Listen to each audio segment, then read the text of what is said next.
কিশোরগঞ্জের হাওরের বিস্ময় হিসেবে পরিচিত অল ওয়েদার সড়ক। এবার সড়কটির 14 কিলোমিটারে আঁকা হচ্ছে বৈশাখের আলপনা। বলা হয় আজকের শিশু আগামী দিনের ভবিষ্যৎ। সেই শিশুর যদি জীবনের সূচনা হয় রাস্তায়, জীবনের মূল্য বোঝার আগেই জড়িয়ে পড়ে মাদকের সাথে, যার সকাল শুরু হয় তথাকথিত ভদ্র সমাজের পায়ের আঘাতে। পেটের ক্ষুধা নিবারণের জন্য শৈশবেই জড়িয়ে পড়ে নানা রকম অপরাধে। তাহলে একবার ভাবুন তো, সেই শিশু দেশের জন্য কি ধরনের ভবিষ্যৎ বয়ে আনতে পারে। তারপরে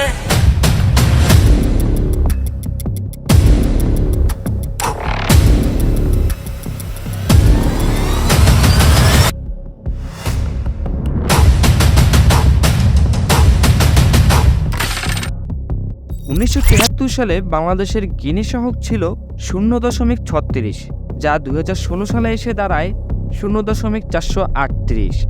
না খেয়ে রাতের গভীরে শুয়ে পড়ে পথের ধারে। তোমার নাম কি? রুজিনা।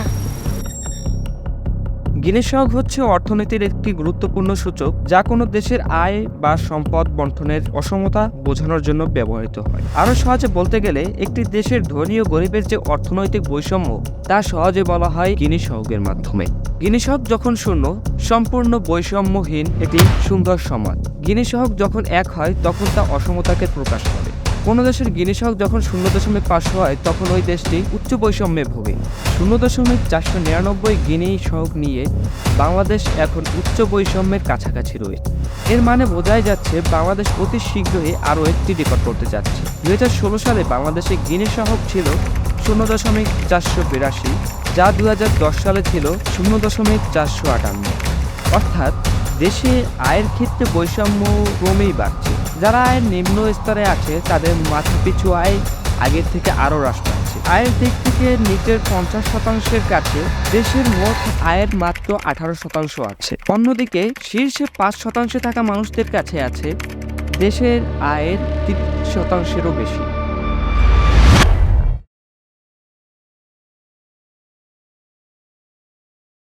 দেশে বিশ্ব রেকর্ডের জন্য কোটি কোটি টাকা খরচ করে করা হয় আলপনা। আবার সে আলপনার উপরেই হামাগুড়ি খায় কোনো এক ক্ষুধার্ত শিশু। ফানুস আতশবাজি রূপে উড়িয়ে দেয়া হচ্ছে টাকার বস্তা।